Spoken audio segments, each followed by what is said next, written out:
আজকে আমি আপনাদের মাঝে একটু কথা বলবো। হয়তোবা আপনাদের ভালোও লাগতে পারে, খারাপও লাগতে পারে। কথাগুলো হলো আমার বাবাকে নিয়ে। সেটা হয়তো ভুল বলছি, শুধু আমার বাবা নয়, সকলের বাবাকে নিয়ে। আসলে পৃথিবীতে যার বাবা আছে সে বুঝতে পারে না কখনো বাবার সম্পর্কটা, বাবার ভালোবাসাটা। যখন বাবা পৃথিবী ছেড়ে চলে যান তখন থেকে বুঝতে শুরু করে সন্তানরা তার বাবার ভালোবাসা। ঠিক তেমনি আমি একজন। প্রতিনিয়ত আমার বাবার কথা মনে পড়ে। বাবার কথা যখন মনে পড়ে বুকটা দুকে দুকে কেঁদে ওঠে। হয়তোবা চোখের পানি দেখাতে পারি না কাউকে, কিন্তু মনের দুঃখটা গোপনেই থেকে যায়। প্রত্যেক দিনে আমার বাবার কথা মনে পড়ে, কারণ হলো প্রত্যেক দিন আমার বাবাকে আমি কল দিতাম, কল দিয়ে কথা বলতাম।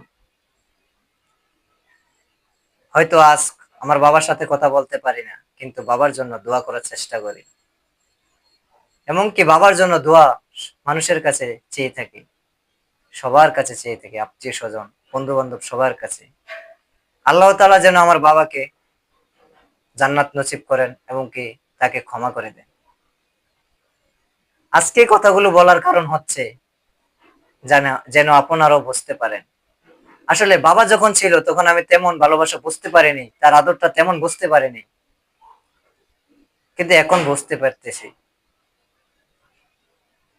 তাই আসুন, বাবা বেঁচে থাকতে বাবাকে সম্মান করুন, তার সেবা করুন, তার চাহিদা পূরণ করুন। বাবা যেরকমই হোক না কেন, তিনি একজন বাবা। আজ আমার বাবা যেরকম আমার কাছে বাবা, হয়তো একদিন আমিও বাবা হব, বা আমি বাবা হয়েছি, আপনারাও হবেন। তাই বাবার জন্য দোয়া করবেন, সর্বদা চেষ্টা করবেন বাবার জন্য নামাজ পড়ে দোয়া করার জন্য।